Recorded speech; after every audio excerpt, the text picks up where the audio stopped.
Shalom jemaat yang diberkati Tuhan. Kita sangat percaya Tuhan menyediakan segala yang kita perlukan. Amin. Dia tidak pernah meninggalkan kita sedetik pun. Haleluya. Apa yang tak pernah dilihat mata, yang tak pernah didengar telinga, yang tak pernah timbul di dalam hati, semua disediakannya bagi yang mengasihi Dia. Apa yang tak pernah dilihat mata, yang tak pernah didengar telinga, yang tak pernah timbul di dalam hati, semua disediakannya bagi yang mengasihi Dia. Allah sanggup melakukan segala perkara, dulu, sekarang, dan selamanya. Kuasanya tidak berubah. Allah sanggup melakukan segala perkara, dulu, sekarang, dan selamanya. Kuasanya tak berubah. Amin. Apa yang tak pernah dilihat mata, yang tak pernah didengar telinga, yang tak pernah timbul di dalam hati, semua disediakannya bagi yang mengasihi Dia. Allah sanggup melakukan segala perkara, dulu, sekarang, dan selamanya. Kuasanya tidak berubah. Allah sanggup melakukan segala perkara, dulu, sekarang, dan selamanya. Kuasanya tak berubah. Amin. Allah sanggup melakukan segala perkara, dulu, sekarang, dan selamanya. Kuasanya tidak berubah. Allah sanggup melakukan segala perkara, dulu, sekarang, dan selamanya. Kuasanya tak berubah. Dulu, sekarang, dan selamanya. Kuasanya tak berubah. Dulu, sekarang, dan selamanya. Kuasanya tak berubah. Amin. Kami sangat percaya Tuhan, kuasa-Mu nyata, dulu, sekarang, sampai selama-lamanya. Haleluya. Amin. Terpuji nama-Mu Tuhan. Hati kami mau tenang di dalam-Mu Tuhan. Kami mau duduk diam selalu mendengar sabda-Mu, sebab disitulah Tuhan ada pertolongan, ada keajaiban dalam hidup kami. Terima kasih Bapa. Haleluya. Hatiku tenang berada dekat-Mu, Kaulah jawaban hidupku. Hatiku tenang berada dekat-Mu, Kau yang pelihara hidupku.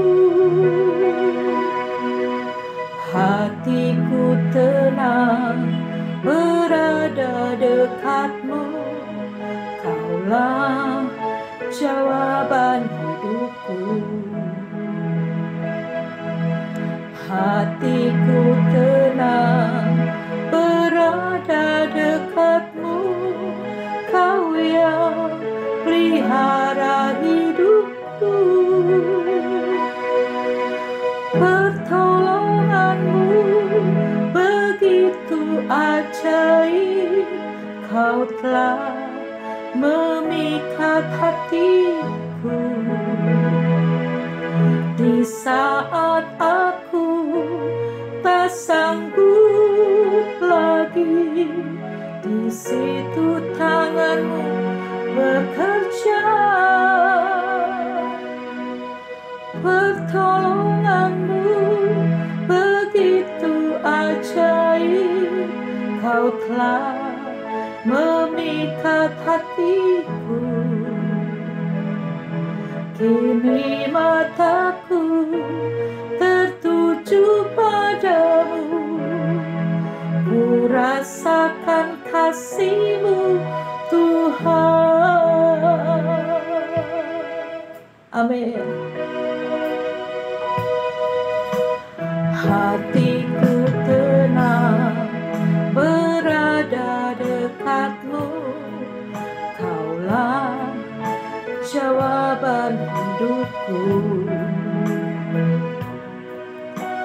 Hatiku tenang berada dekat-Mu, Kau yang pelihara hidupku. Pertolonganmu begitu ajaib, Kau telah memikat hatiku. Di saat aku tak sanggup lagi, di situ tangan-Mu bekerja. Pertolongan-Mu begitu ajaib, Kau telah memikat hatiku. Kini mataku tertuju padamu, ku rasakan kasih-Mu Tuhan. Oh, pertolongan-Mu begitu ajaib, Kau telah memikat hatiku. Di saat aku tak sanggup lagi, di situ tangan-Mu bekerja. Oh, pertolongan-Mu begitu ajaib, Kau telah memikat hatiku. Kini mataku tertuju padamu, ku rasakan kasih-Mu Tuhan. Kini mataku tertuju padamu, ku rasakan kasih-Mu Tuhan. Kini mataku tertuju padamu, ku rasakan kasih-Mu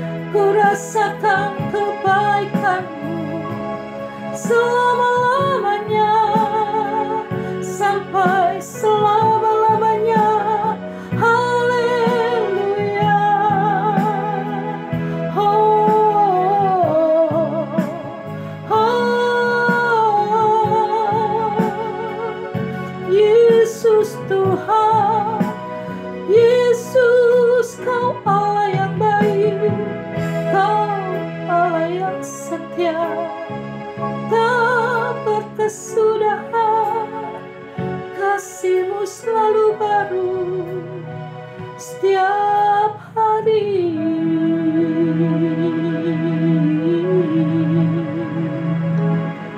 Kami anak-anak-Mu Tuhan, sangat bersyukur punya Allah seperti Engkau.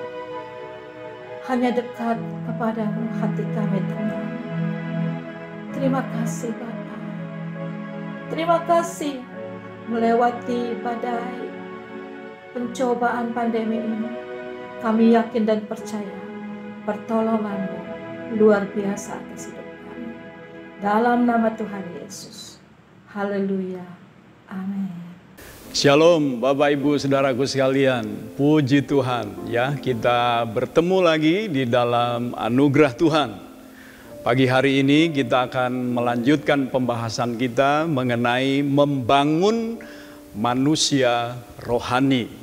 Ya, Saudaraku, manusia rohani adalah manusia yang dipimpin, ya, dikuasai oleh rohnya, yang punya hubungan yang kuat dengan roh Allah tentunya, ya, sehingga jiwanya, pikiran, kehendak dan perasaannya juga dikontrol oleh firman, ya, dan dengan demikian seluruh keinginan-keinginan tubuhnya pun, saudaraku, dikuasai oleh roh Allah, ya. Manusia itu sejatinya memang adalah makhluk roh, saudaraku, yang memiliki jiwa dan tinggal di dalam tubuh. Pada bagian kedua ini, saudaraku, saya akan memberikan subjudul, ya, mengenai membangun manusia rohani ini, yaitu ketaatan sejati datang dari motif dan tujuan yang benar dalam mengikut Tuhan. Ya, kita masih belajar dari bangsa Israel, ya, sebagai contoh untuk memperingatkan kita. Pagi hari ini kita akan mengawalinya dengan membaca 2 ayat di dalam Kisah Para Rasul pasal 7 ayatnya yang ke-38 dan 39. Di sana dikatakan, Musa inilah yang menjadi pengantara dalam sidang jemaah di padang gurun di antara malaikat yang berfirman kepadanya di gunung Sinai dan nenek moyang kita. Dan dialah yang menerima firman-firman yang hidup untuk menyampaikannya kepada kamu. Tetapi nenek moyang kita tidak mau taat kepadanya. Maksudnya tidak mau taat kepada Musa. Nah, ini sama saja tidak taat kepada Allah. Karena Musa adalah utusan daripada Allah. Malahan mereka menolaknya. Mengapa, saudaraku? Dengan sangat luar biasa, Stefanus, saudara, mengungkapkan begini. Dalam hati mereka ingin kembali ke tanah Mesir. Jadi rupanya, saudaraku, bangsa Israel itu ketika di dalam perjalanan dari Mesir, saudaraku, menuju tanah Kanaan, sebetulnya hati mereka itu sangat ingin kembali ke tanah Mesir, saudaraku. Jadi kita tahu dari apa yang diceritakan kembali oleh Stefanus ketika dia mengadakan satu pembelaan di hadapan mahkamah agama. Kita tahu, ya, ternyata mengapa bagian terbesar daripada bangsa Israel itu tidak dapat masuk ke tanah Kanaan. Bagian terbesar itu ditewaskan oleh Allah di padang gurun, saudaraku. Ini bukan karena Allah tidak sanggup membawa mereka masuk ke dalam tanah Kanaan, saudaraku, tetapi karena hati mereka sendiri masih terikat kepada Mesir. Dan kalau saya memperhatikan beberapa ayat, saudaraku, mengenai persungutan Israel selama perjalanan itu, saya melihat satu gambaran yang makin jelas, saudaraku. Bahwa sebetulnya Israel tidak sepenuh hati mengikuti Musa, tidak sepenuh hati mengikuti Tuhan, saudaraku. Ya. Nah, itu ketahuan ketika mereka mengalami pencobaan-pencobaan di padang gurun. Pencobaan-pencobaan itu, saudaraku, menunjukkan menunjukkan apa yang ada sesungguhnya di dalam hati bangsa ini. Apa yang menjadi keinginan yang terbesar dalam hidup mereka. Ini menjadi pelajaran buat kita juga, Bapak Ibu Saudaraku. Ya, pencobaan-pencobaan yang kita alami, ujian-ujian, kesulitan-kesulitan, tantangan karena iman, Saudaraku, dalam hidup ini akan menunjukkan siapakah sesungguhnya kita. Apa yang ada dalam hati kita. Makanya saya mencatat begini, Saudaraku. Mengikut Tuhan, tapi dalam hati masih ingin kembali ke Mesir, membuat Israel, Saudaraku, mendua hati. Mendua hati, Saudaraku. Mendua hati itu mengakibatkan, Saudaraku, Israel membanding-bandingkan mana yang lebih enak, ya, mana yang lebih nyaman, mana yang lebih menyenangkan, di Mesir atau mengikut Tuhan dalam perjalanan menuju tanah perjanjian, tanah yang dikatakan berlimpah susu dan madunya. Saudaraku, Tuhan mengajar supaya jangan kita mendua hati, saudaraku. Makanya Yesus mengatakan tidak ada seorang pun bisa mengabdi kepada dua tuan. Ya, pasti ada satu yang dikasihi, satu dibenci, satu diindahkan, satu diabaikan, saudaraku. Ya. Makanya istri juga cuma satu, saudaraku. Ada yang bilang, oh nggak apa-apa, lebih dari satu asal bisa rata kasihnya. Ya, berdasarkan apa yang Yesus ucapkan, saya percaya itu tidak mungkin, saudaraku. Ya, pengabdian kita kepada Tuhan juga harus bulat, saudaraku. Satu kepada Kristus Yesus Tuhan kita. Yang setuju katakan amin. Suratan Yakobus mengatakan orang yang mendua hati, saudaraku, tidak akan beroleh apa-apa, malah susah hidupnya. Dari membanding-bandingkan ini, saudaraku, itu membuat Israel mudah sekali terpicu untuk bersungut-sungut. Jadi saudaraku, bersungut-sungut itu merupakan satu manifestasi dari keadaan hati yang tidak bulat. Mendua hati. Mengikut Musa tapi sambil menolak Musa. Mengikut Tuhan tapi juga menolak Tuhan. Ini problem kita, saudaraku. Makanya tidak heran kemudian di dalam perjalanan, saudaraku, seringkali Israel bersungut-sungut.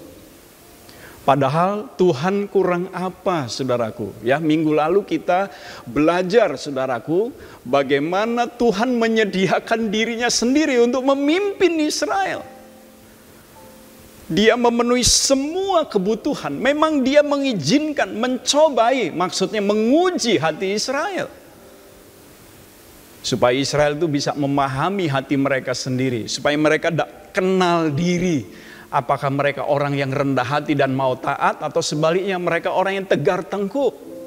Tuhan izinkan kesulitan. Tapi saudaraku, di dalam kesulitan-kesulitan yang Tuhan izinkan, Dia juga Allah yang setia. Dia juga menyediakan jalan keluar. Sehingga Israel sebetulnya selalu dapat mengatasinya. Tapi kenapa bagian terbesar tidak dapat masuk, saudaraku? Sekali lagi dicontoh untuk memperingatkan kita. Karena Israel ternyata mendua hati. Karena mendua hati mudah sekali bersungut-sungut.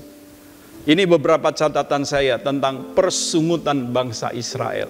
Yang pertama kita melihat, ya, ketika mereka ketakutan karena dikejar oleh Firaun dan tentaranya, saudaraku. Ya, di depan itu Laut Merah, saudaraku.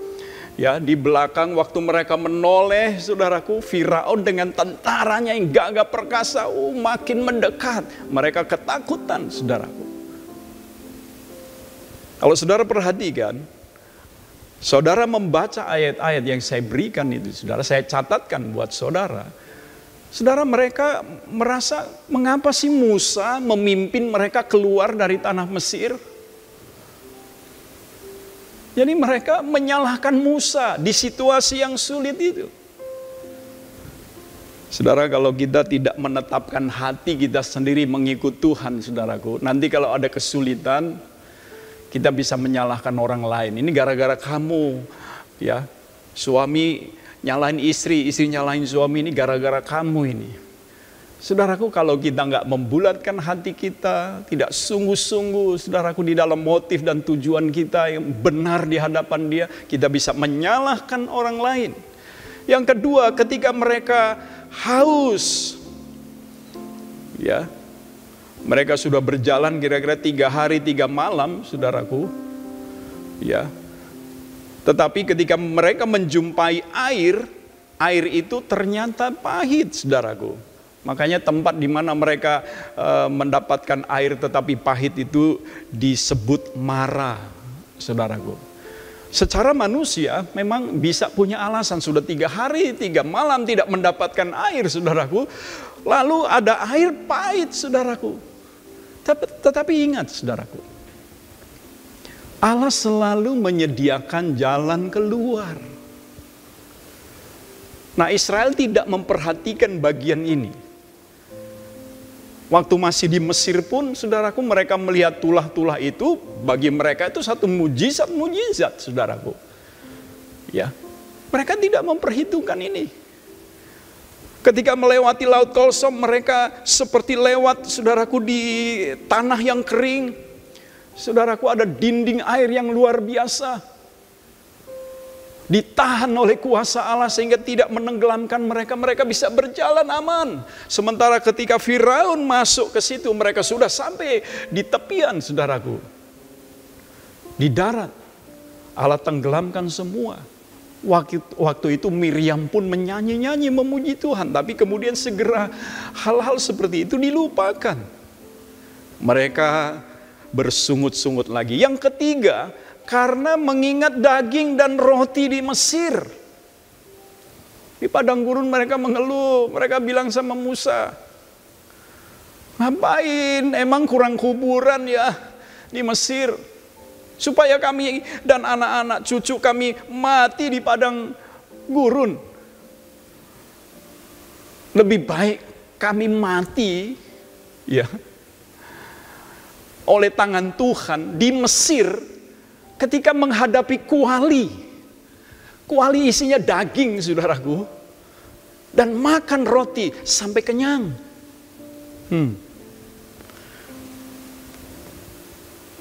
Jadi sungutan itu memang, saudaraku, berasal dari sesuatu yang di dalam, yang Tuhan mau sebetulnya itu dibereskan di sepanjang perjalanan Israel itu, ya, yang bagi saya itu merupakan gambaran perjalanan iman kita.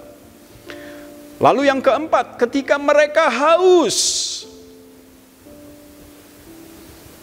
ya, wah, mereka bersungut-sungut lagi kepada Musa. Saudara, di sini memang Musa juga dibentuk, saudaraku, ya, luar biasa. Ya, kita tahu sebelumnya Musa adalah seorang yang temperamental, saudaraku. Ya. Tetapi 40 tahun di padang gurun, kemudian selama 40 tahun juga Tuhan bentuk melalui dipercaya untuk memimpin Israel. Saudaraku, dia dicatat sebagai orang yang paling lemah lembut. Ya, paling lembut hatinya di seluruh muka bumi ini. Kenapa? Karena dia ngelewatin situasi seperti ini. Perhatikan antara Musa dengan Israel. Ya, Musa mengalami pembentukan, saudara. Manusia rohnya mengalami pembentukan luar biasa. Dia temperamental, ya, saudaraku. Waktu lihat masih di Mesir, ada orang Mesir, ya, saudaraku, yang memukul pekerja dari Israel, saudaraku. Wah, dia nggak tahan, saudara. Dia pukul orang itu, langsung mati, saudara. Tapi Tuhan kemudian membentuk hatinya sedemikian rupa, sampai siap memimpin. Dan di dalam kepemimpinannya, dia juga dibentuk, saudaraku. Ya, di dalam kejemaatan juga begitu, saudaraku. Ya, jadi antara jemaat sama pemimpinnya, sama gembala juga, Tuhan pakai sebagai sarana untuk saling membentuk satu dengan yang lainnya. Besi menajamkan besi, manusia menajamkan sesamanya. Yang setuju katakan amin, saudaraku. Yang kelima, ketika mereka merasa bernasib buruk. Heran, saudaraku. Begitulah. Ya, karena mendua hati. Jadi nggak bulat hatinya. Jadi ada kesulitan sedikit juga. Merasa bernasib buruk. Kalau saudara lihat ayat-ayatnya itu dalam Bilangan 11 ya. Kalau minggu lalu saya kutip ayat 4-6, ini mulai dari ayat 1 saudara baca. Mereka merasa nasib mereka begitu buruk. Berjalan di padang gurun sedemikian rupa, ya kadang-kadang ada kesulitan-kesulitan yang luar biasa, tapi mereka lupa, sekali lagi lupa betapa Tuhan tidak pernah meninggalkan mereka. Ya, saya nggak tahu kalau ada orang yang sungguh percaya, ya kemudian ketika ada kesulitan-kesulitan merasa nasibnya begitu buruk, ya. Makanya hafalin saudaraku ya, Mazmur 103 ayat 1, 2, 3. Daud berkata, pujilah Tuhan hai jiwaku, pujilah namanya yang kudus hai segenap batinku. Pujilah Tuhan dan jangan lupakan segala kebaikannya. Dia yang telah mengampuni segala kesalahanmu dan menyembuhkan segala sakitmu. Jangan ada ya saudaraku di antara kita, seburuk-buruknya kejadian yang kita alami, kita bisa aja mengalami saudaraku kejadian yang buruk. Ya, entah mengalami sakit, kecelakaan atau apapun saudaraku, ditipu orang, itu kejadian yang buruk. Tapi beda loh saudaraku, kejadian buruk dengan merasa bernasib buruk. Merasa bernasib buruk itu berarti segala sesuatunya entah sedang baik, entah sedang tidak baik, semuanya buruk. Itu yang dialami oleh Israel. Mari kita camkan bagian-bagian ini. Saya tidak bisa karena waktu membaca ayat-ayat ini keseluruhan. Saudara harus baca di rumah, saudaraku. Ya, waktu sharing nanti di komsel, saudaraku, di antara anggota keluarga baca dulu ayat-ayatnya. Lalu yang keenam saudaraku, mereka bersungut-sungut ketika saudaraku 10 pengintai menyampaikan kabar busuk tentang tanah terjanji itu. Memang berlimpah susu dan madu, hanya, nah ini hanyanya ini saudaraku yang nggak enak. Hanya orangnya di sana itu gede-gede. Orangnya kayak raksasa. Kita ini cuma belalang. Kita nggak sanggup mengalahkan mereka. Nah, hanyanya ini yang mengerikan, saudara. Oh, ikut Tuhan tuh luar biasa. Hanya. Oh, Yesus luar biasa, saudaraku ya. Kita perlu ucapkan kebenaran firman Allah. Yesus Kristus tetap sama kemarin, hari ini, besok, dan sampai selama-lamanya. Yang setuju katakan amin, saudaraku. Karena kata-kata 10 pengintai ini, hati mereka yang memang saudaraku sejak dari awal tuh pengen balik ke Mesir, terpicu luar biasa di situ. Mereka nangis saudaraku. Dan mereka mulai berpikir mau cari pemimpin untuk membawa mereka kembali ke Mesir. Disitulah Tuhan murka luar biasa saudaraku. Itu sebuah pemberontakan. Tapi hal ini berulang. Nanti Korah, Datan, Abiram, saudaraku, melakukan satu pemberontakan lagi. Gak gampang, saudaraku ya. Jadi pemimpin jemaat, saudaraku. Itu sebabnya semua harus belajar mengerti apa maksudnya Tuhan menyelamatkan kita, motif dan tujuan kita mengikut Dia, saudaraku. Nah, kalau kita lihat catatan-catatan persungutan ini, Paulus, saudaraku, di dalam 1 Korintus pasalnya yang ke-10, saudaraku, setelah dia menyatakan, saudaraku, bahwa Israel itu adalah contoh untuk memperingatkan kita, ada 5 hal yang harus diperhatikan di sana, saudaraku. Satu kali kita akan belajar juga di situ. Paulus dalam 1 Korintus 10 ayat 13 mengatakan begini, pencobaan-pencobaan yang kita alami ya mengacu kepada apa yang Israel alami. Memang berat, saudaraku. Pencobaan itu berat, tapi menurut Paulus itu adalah pencobaan-pencobaan yang biasa, yang tidak melebihi kekuatan manusia. Dan karena Allah itu setia, saudaraku, ketika kita dicobai, Dia memberikan jalan keluar. Lihat saudara, selalu ada jalan keluar di dalam kesulitan-kesulitan yang Israel alami. Begitu juga saya percaya, pasti ada jalan keluar untuk setiap kesulitan yang Tuhan izinkan terjadi dalam hidup kita. Makanya jangan kita berkecil hati, Allah itu setia. Karena Dia setia, makanya Dia memberikan jalan keluar. Supaya apa, saudaraku? Firman Allah menegaskan, supaya kita semua cakap menanggungnya. Mantap. Cakap menanggungnya itu berarti bukan cuma menanggung penderitaan itu, tapi kita bisa memberikan respon yang benar. Itu dilatih, saudara. Nggak ada orang, saya pun juga harus dilatih, diajar. Nggak ada orang yang spontan seperti itu, saudara. Tentu ada pasti ya, oleh anugerah daripada Tuhan, saudaraku. Tapi kalau kita dalam perjalanan iman ini, Allah mau bangun manusia dalam kita ini, kita itu butuh dilatih. Jadi, saudaraku, penting kita itu membangun disiplin rohani.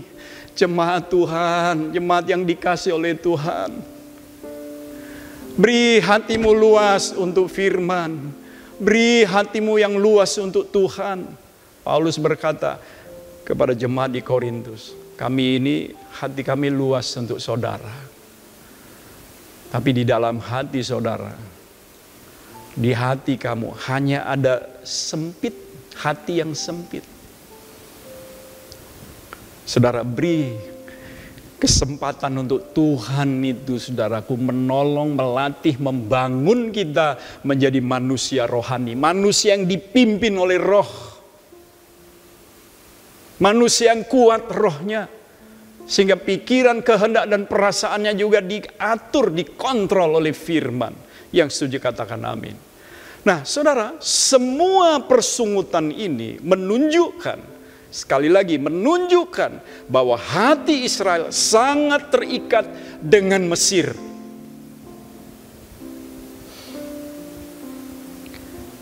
Satu peringatan buat kita, ya. Terikat kepada pola pikirnya. Ya, saudaraku, 400 tahun lebih dijajah, saudaraku, dijadikan budak maksud saya. Ya, kita tahu sejarahnya kenapa Israel itu tinggal di Mesir, ya, sejak kelaparan, lalu keluarga Yakub ini, anak-anaknya didahului oleh Yusuf tinggal di Mesir, saudaraku, lalu berkembang biak. Tapi setelah itu Firaun yang muncul kemudian tidak kenal dengan peristiwa yang dulu itu, saudaraku. Mereka kemudian menekan, menjajah, memperbudak Israel. Selama ratusan tahun, saudaraku. Itu memang, saudaraku, tidak mudah mengubah ya pola pikir daripada Israel. Jadi sekalipun sudah keluar dari Mesir, pola pikirnya adalah pola pikir Mesir, pola pikir budak, saudara. Pola pikir budak itu apa? Semuanya itu ya, untungnya buat saya apa? Ya, saudara, kalau orang itu ya, saudaraku, ditekan, saudaraku, ya. Lalu dia juga tidak sungguh-sungguh mengenal Tuhan, saudaraku. Maka hidupnya, saudaraku, ya, misalnya dari sisi ekonomi, karena sulit, saudaraku. Dan dia tidak sungguh-sungguh mengenal Tuhan, tidak bertumbuh di dalam pengetahuan akan kebenaran, tidak pernah berlatih untuk memberikan respon yang baik. Akhirnya semuanya memang begini, ya untuk saya aja kurang. Gimana mau berbagi? Kalau saya bagi nanti saya susah. Untungnya buat saya apa? Budak itu mentalitasnya saya kerja supaya saya dapat untung. Nah, kita diajar untuk upta, bukan upsa. Upsa itu untungnya buat saya apa? Upta, untungnya buat Tuhan apa? Nah, ini satu pergumulan kadang-kadang, saudara. Kemudian, ya, terikat dengan pola hidupnya. Ya, itu menyangkut nilai-nilai. Apa yang paling penting sih di Mesir? Bagi mereka yang paling penting barangkali mereka pokoknya selamat hari itu, mereka kerja sesuai target. Saudaraku, mereka dapat upah, tidak dipukul oleh pengawas-pengawas dari orang Mesir itu. Selamat pokoknya udah cukup. Yang penting itu selamat untuk diri sendiri. Yang lain aturlah dirimu sendiri juga. Lalu tujuan hidup. Saudaraku, apa tujuan hidup? Dari satu suasana di mana mentalitas budak itu begitu kuat, saudaraku. Ya, indikasinya itu waktu mau dipimpin Musa keluar dari Mesir itu susah bukan main, saudara. Dari awal-awal Musa mesti berjuang meyakinkan Tuhan yang akan menolong. Sampai Tuhan kasih mujizat, ini loh, Musa kasih tunjuk sama mereka. Tongkat Musa itu bisa berubah jadi ular. Semua itu dalam rangka untuk meyakinkan Israel. Jadi untuk dilepaskan aja susah bukan main. Tujuan hidup mereka tidak lagi, saudaraku, menjadi satu bangsa yang menjadi umat pilihan Tuhan. Mari kita belajar. Terikat kepada kesenangan-kesenangannya. Mereka lebih suka mati, saudara, menghadapi kuali ada daging. Ya, saudaraku. Sambil makan daging, sudah habis itu stroke, mati. Gak apa-apa. Yang penting gak lapar. Nah, ikut Tuhan pakai lapar juga. Mati dalam keadaan makan roti sampai kenyang. Itu catatan Alkitab. Saudara, saya menyampaikan ini bukan dalam konteks kita merasa lebih dari Israel. Justru itu jadi peringatan buat kita. Karena sebetulnya, ya, waktu saya sempat, saudaraku, ya, napak tilas dari Mesir menuju Yerusalem, melewati padang gurun itu, saya berpikir, wah, dalam hati ya, secara manusia pantas ya mereka itu bersungut-sungut ya. Sekarang aja masih seram, apalagi ribuan tahun yang lalu, saudaraku. Tapi sekali lagi kita mengingat, mereka tidak berjalan sendiri. Allah yang memimpin, Allah yang menolong, Allah yang menyediakan semua yang mereka perlukan. Jadi sebetulnya tidak ada alasan, bukan, saudaraku, untuk bersungut-sungut. Nah, dari sini saya menulis satu statement, saudaraku, ya. Problem kita sekarang ini, saudara, adalah mau mengikut Tuhan, tetapi minta Tuhan juga minta Tuhan supaya mengikuti keinginan kita. Nah, gimana ini? Kita mau ikut Tuhan, tapi kita minta supaya Tuhan mengikuti keinginan kita. Nah, kebanyakan gitu kan, saudara. Tuhan diperalat. Jadi yang jadi hamba bukan kita.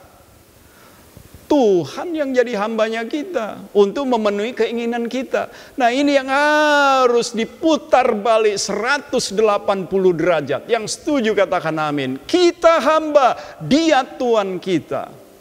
Kita yang harus ikut Dia, saudaraku.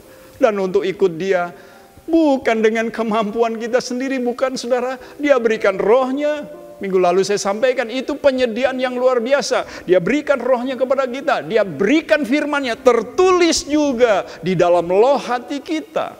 ketika kita dilahirkan kembali oleh Allah, oleh Roh, saudaraku, ya. Itu sebabnya, saudaraku, Tuhan memproses kita. Tuhan mau memproses kita, mulai dari motif kita mengikut Dia. Nah, itu proses. Ya, di dalam Yohanes 2 ayat 23-24, mari kita membaca, ya. Moga sampai di sini hati kita tertuju makin lebih lagi kepada Tuhan. Yohanes 2, 23-24, kita baca. Dan sementara ia di Yerusalem selama hari raya Paskah, banyak orang percaya dalam namanya. Karena mereka telah melihat tanda-tanda atau mujizat-mujizat yang diadakannya. Mereka percaya karena melihat tanda-tanda yang diadakan oleh Yesus. Ya, saudaraku, air sumur, saudara, jadi anggur. Luar biasa. Dan mujizat-mujizat yang lainnya yang mungkin tidak tercatat. Ayat 24, tetapi Yesus sendiri tidak mempercayakan dirinya kepada mereka. Maksudnya, sering saya sampaikan ya, saudaraku, Tuhan tidak bertanggung jawab untuk iman yang motifnya adalah ingin melihat mujizat, ingin menerima mujizat. Motifnya bukan itu yang Tuhan mau. Karena ia mengenal mereka semua, dan karena tidak perlu seorang pun memberi kesaksian kepadanya tentang manusia. Nggak perlu. Kenapa? Sebab ia tahu apa yang ada di dalam hati manusia. Mari saudara, di masa pandemi ini menjadi pemicu untuk memurnikan kita. Ya, saya pernah sampaikan khotbah, saudaraku, beberapa bulan yang lalu, saudaraku, ya, pandemi COVID-19 dan kemurnian ibadah orang percaya. Biar kita dimurnikan. Motif kita ikut Dia bukan karena mau terima mujizat. Motif kita bukan mau menerima kesembuhan, pertolongan, dapat ini, dapat itu. Motif kita bukan untuk dapat kekayaan. Apalagi dapat jodoh, saudaraku. Itu hal-hal yang mengikuti saja. Tuhan yang mengatur yang terbaik untuk kita. Kita hanya perlu mempercayakan diri kepada Dia. Layanan 33 tahun di ujung Menteng, saudaraku. Saya banyak belajar mengenai hal ini, saudara. Supaya saya sendiri sebagai orang yang dipercayakan, disebut sebagai gembala, sebagai pemimpin jemaat, dimurnikan juga oleh Tuhan. Ya, nah, jadi sekarang kembali belajar dari kesalahan Israel. Minggu lalu kita belajar 3 hal. Belajar dari kesalahan Israel. Hari ini kita belajar 2 hal. Udah 5 hal ya, saudaraku. Belajar dari kesalahan Israel. Maka yang kita butuhkan adalah yang pertama, mari kita menyelidiki motif dan tujuan kita mengikut Tuhan. Inilah mulainya, saudaraku ya, kita membangun manusia rohani kita. Mulai dari motif kita yang benar. Saudara, yang bisa menyelidiki adalah Roh Allah sendiri. Yang bisa menyelidiki adalah firman Allah itu sendiri, saudaraku. Makanya kita waktu dengar firman Allah itu izinkan, saudara, firman Tuhan itu membongkar isi hati kita. Karena firman itu lebih tajam dari pedang bermata 2. Kata firman Allah, dia bisa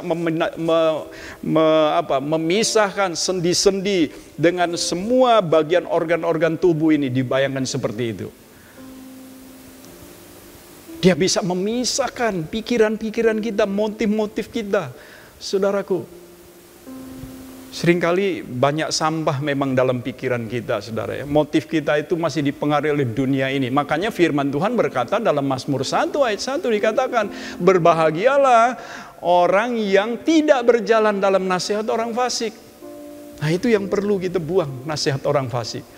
Ya, yang tidak berdiri di jalan orang yang berdosa. Yang tidak duduk dalam kumpulan pencemooh, tetapi yang kesukaannya adalah Taurat Tuhan, dan yang merenungkan Taurat itu siang dan malam. Kalau kita renungkan itu yang akan menyelidiki, kemudian membersihkan, memurnikan segala motivasi kita. Yang setuju katakan amin, saudaraku. Ini berarti kita mesti bergaul dengan Tuhan, bergaul dengan firman-Nya, meminta Roh Kudus menolong kita supaya kita makin lama disucikan, dikuduskan, dipisahkan dari segala pikiran-pikiran Mesir atau pikiran dunia ini. Dan yang kedua adalah belajar membulatkan hati untuk mengikuti dan mentaati Dia, saudara. Perlu bulat hati, saudara. Israel itu mendua hati. Mendua hati, saudaraku ya. Satu mau mengikut Musa, tapi sebetulnya sebagian mau kembali ke Mesir. Gak bulat, saudaraku.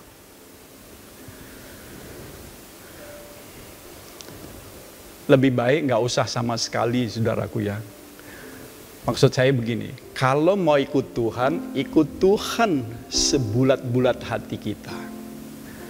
Kalau setengah-setengah, saudara, kita bukan hanya saudaraku, ya mendapat setengah, bukan, malah nggak dapat apa-apa. Seperti tadi saya sampaikan, suratan Yakobus, orang yang mendua hati, berdiri di dua perahu, saudaraku, wah pasti, ya kalau gerakan air, saudaraku, ke sana ya terpelanting, saudaraku.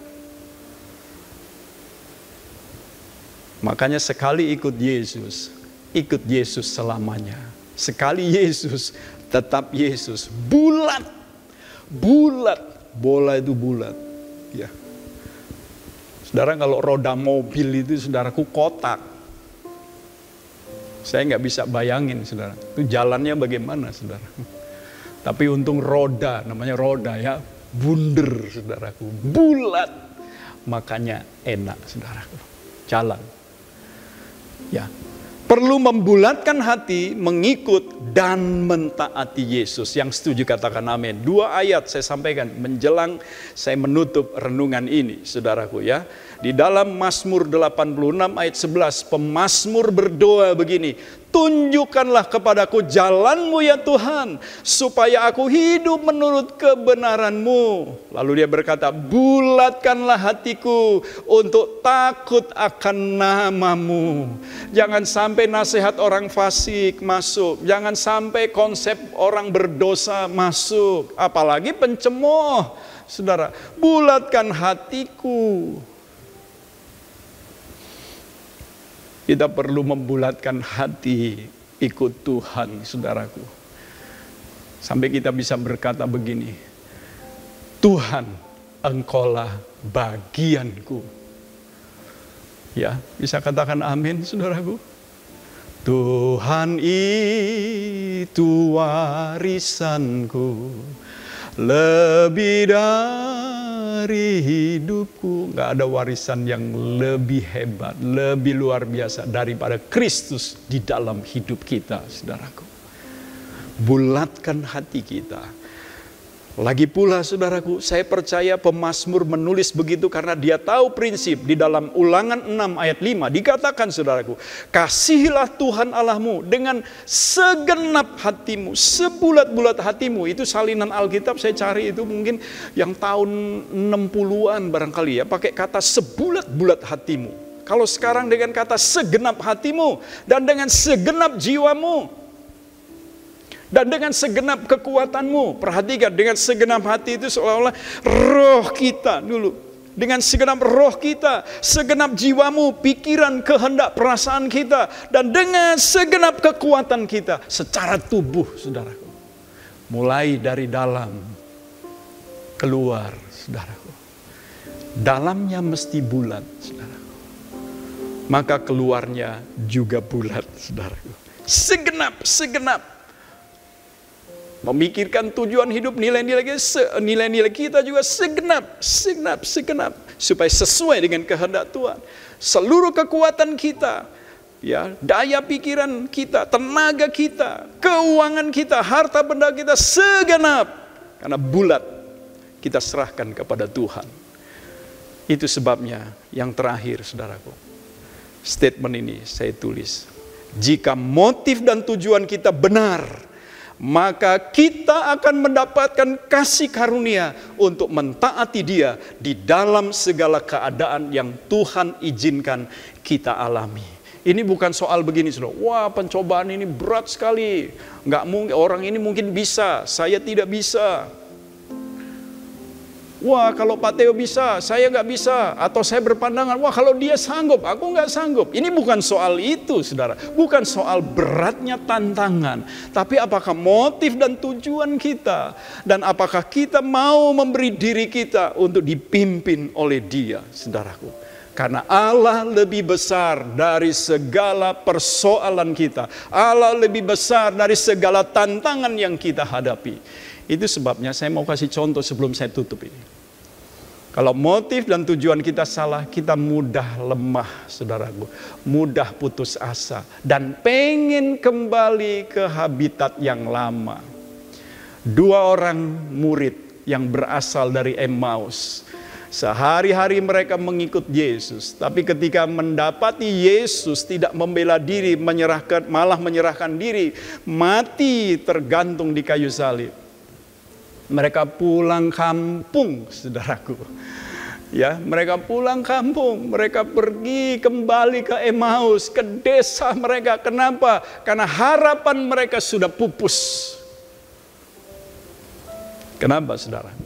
Sebab tadinya mereka itu mengharapkan Yesus jadi raja menurut dunia ini. Untuk memimpin Israel melawan penjajah bangsa Romawi, saudaraku. Jadi harapan mereka adalah harapan secara politis, saudaraku. Nah, Yesus tidak begitu. Kerajaanku bukan dari dunia ini. Kerajaanku itu dari sorga. Akibatnya mereka lemah, putus asa. Tuhan tuh nggak mau PHP-in kita loh, saudara. Ya, Dia mau ya kita ini bulat hati. Ya, waktu orang banyak datang mau mengikut Dia, Yesus berbalik mengatakan begini: barang siapa tidak membenci ayahnya, membenci ibunya, tidak membenci saudaranya laki-laki, anaknya laki-laki dan perempuan, tidak membenci bahkan nyawanya sendiri, dia tidak dapat menjadi muridku. Tuhan mau kita bulat hati mengikut Dia. Nah, ini ada motif yang salah, makanya mudah jadi lemah, saudaraku. Ketika pengharapan tidak tercapai, saudaraku, itu sebabnya perlu direnovasi, perlu direstorasi, perlu direvisi, atau apapun, pokoknya perlu diperbaiki, saudara. Nah, berita baiknya, Yesus tidak langsung membuang murid-murid itu atau menghakimi. Justru Yesus kemudian datang, saudara. Tanpa mereka ketahui, Yesus ngobrol sama mereka, saudaraku. Sampai di tengah jalan mereka merasa waktu Yesus bicara, wah, hati mereka berkobar-kobar. Yesus mengoreksi. Kamu bodoh. Ya, sekalipun Yesus penuh kasih, Dia juga tegas, saudaraku. Kamu itu bodoh. Hatimu lamban sekali untuk percaya. Bukankah Mesias itu harus menderita untuk masuk dalam kemuliaannya? Nah, ini prinsip ini bukan prinsip dunia. Dunia itu maunya, wah, sukses terus. Ada yang mengajarkan sukses sebelum umur 30 tahun. Wah, umur 20 sudah sukses, saudaraku. Umur 40 bangkrut lagi. Saudara, Tuhan mengajar prinsip itu. Jadi melalui firman sudah diperbaiki. Kamu coba lihat. Ya, bukankah Mesias harus menderita dulu baru masuk dalam kemuliaan? Itulah yang Tuhan ajar, saudaraku. Untuk memperbaiki motivasi. Dan ketika Tuhan Yesus menyatakan diri melalui perjamuan yang Dia layani sendiri, saudara. Mereka terbuka, saudara. Apa akibatnya? Mereka yang tadinya sudah mau pulang kampung, sudah lupakan pengharapan mereka, wah, balik ke Yerusalem, saudaraku. Kiranya kebenaran yang saya sampaikan pagi hari ini menolong kita. Barangkali waktu kita ikut Tuhan, motif kita benar. Motif kita karena kita mau mengasihi Dia, karena Dia sudah mengasihi. Tujuan kita adalah mentaati Dia, menyenangkan hatinya. Tapi sekarang mungkin tujuan dia melenceng. Ada pengaruh dunia yang masih kemudian kita tidak bisa tanggulangi. Masuk, ingin kaya, ingin ini, ingin itu, lalu memperalat Tuhan. Saudaraku, seringkali itu akan berakhir kepada kekecewaan. Baliklah kepada Tuhan, saudaraku. Sebab ketaatan sejati kepada Dia, ketaatan yang tulus, datang dari motif dan tujuan yang benar di dalam mengikut Tuhan. Kiranya Tuhan menolong kita, saudaraku. Kita pandang kepada salibnya. Hanya karena salib kita beroleh anugerah yang luar biasa. Dan prinsip salib itu perlu ada dalam hidup kita. Kita menyangkali diri kita. Membuang segala pikiran, kehendak, perasaan kita sendiri, menggantinya dengan pikiran, kehendak, dan perasaan daripada Yesus Kristus Tuhan kita yang sudah mati menanggung dosa kita. Kita akan naikkan satu pujian, saudaraku. Selidiki aku, selidiki aku, lihat hatiku. Apakah ku sungguh mengasihimu, Yesus? Kau yang Maha tahu dan menilai hidupku. Tak ada yang tersembunyi bagimu. Selidiki aku, oh lihat hatiku. Apakah ku sungguh mengasihimu, Yesus? Kau yang Maha tahu dan menilai hidupku. Tak ada yang tersembunyi bagimu. Ya telah kulihat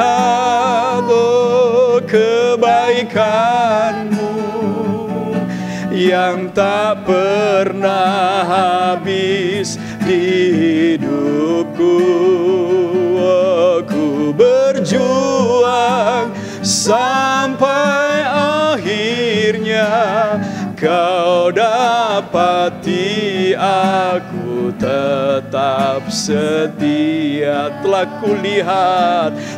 kulihat oh kebaikanmu yang tak pernah habis di hidupku. Ku berjuang sampai akhirnya kau dapati aku tetap setia. Oh, selidiki aku, lihat hatiku. Apakah ku sungguh mengasihimu, Yesus? Kau yang Maha tahu dan menilai hidupku. Tak ada yang tersembunyi bagimu. Telah kulihat, kita semua telah melihat, telah merasakan, telah menikmati segala kebaikan Tuhan di hidupku. Aku berjuang sampai akhirnya kau dapati aku tetap setia. Telah kulihat oh kebaikanmu yang tak pernah habis. Ya, kebaikanmu begitu berlimpah ya Tuhan. Ya, sampai akhirnya kau dapati aku tetap setia. Kau dapati aku tetap setia. Oh, kau dapati aku tetap setia. Haleluya. Syukur bagimu ya Tuhan. Syukur buat firman-Mu.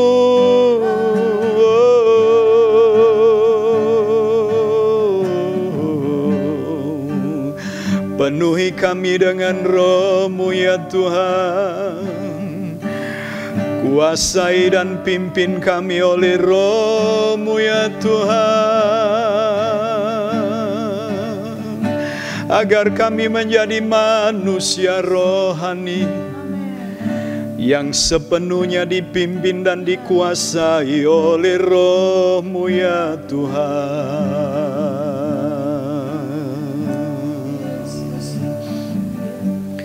Pagi hari ini kami menyerahkan hidup kami dalam tangan-Mu. Firman-Mu telah disampaikan ya Tuhan. Dan kami percaya firman-Mu itu adalah roh dan hidup adanya. Keluar dari hati-Mu yang penuh dengan hasrat untuk melihat terjadinya perubahan-perubahan dalam hidup kami. Engkau ubah hati kami. Khususnya motif dan tujuan kami mengikut Engkau. Biar motifnya benar-benar karena kami mau mengasihi Engkau dengan segenap hati, segenap jiwa, dengan segenap kekuatan kami. Karena Engkau terlebih dahulu telah mengasihi kami. Dan tujuan kami adalah mentaati Engkau, membiarkan diri kami dibentuk sedemikian rupa supaya kami menjadi serupa dengan Engkau. Kami menjalankan misi-Mu di dalam dunia yang gelap ini. Tolong kami seluruh jemaat di tengah situasi pandemi ini. Bangkitkan roh kami Tuhan. Kuatkan kami. Biar kami menjadi orang yang menanti-nantikan Tuhan. Yang selalu mendapatkan kekuatan baru. Yang seumpama burung Raja Wali naik terbang dengan kekuatan sayapnya. Di tengah kesulitan kami naik tinggi ya Tuhan. Kami berlari tidak menjadi lesu. Kami berjalan tidak menjadi lelah ya Tuhan. Tolong seluruh jemaat. Supaya kami tidak menjadi orang yang Tuhan mendua hati, mengikut Tuhan. Tapi kami menggunakan prinsip-prinsip kehidupan dari dunia ini. Biar firman-Mu, Roh-Mu memenuhi hati kami. Terima kasih Bapa. Berkati jemaat-Mu, berkati setiap telinga yang mendengar kebenaran ini. Biar firman-Mu mendatangkan perubahan di hati kami semua. Kami juga berdoa untuk kota kami Jakarta di masa pandemi ini. Tuhan tolonglah pemerintah bekerja sama dengan masyarakat untuk menjalankan protokol kesehatan dengan sungguh-sungguh. Supaya mereka yang terpapar COVID-19 ini bisa ditekan jumlahnya. Bahkan yang sembuh yang mengalami kesembuhan akan lebih banyak lagi. Tolong bangsa kami, tolong para pemimpin kami. Presiden kami, wakil presiden, para menteri, semua yang menjadi pemangku kepentingan atas bangsa ini. Tuhan berkati mereka. Biar hati mereka seperti batang air dalam tangan Tuhan. Hati Raja ada dalam tangan-Mu untuk Engkau alirkan kemana Engkau mau. Untuk mendatangkan kebaikan bagi masyarakat bangsa Indonesia ini. Terima kasih Tuhan. Terima kasih. Kami berdoa untuk gereja-Mu di situasi yang sulit ini. Biar gereja bersatu sungguh-sungguh. Persatuan dikerjakan oleh Roh Allah dan firman Allah sendiri. Hamba-hamba Tuhan saling merendahkan diri satu dengan yang lain. Bergandengan tangan untuk menyatakan kasih karunia daripada Allah atas negeri ini. Terima kasih Tuhan. Terima kasih. Biar kiranya orang melihat Yesus dalam kehidupan gereja-Mu. Kehidupan umat-Mu.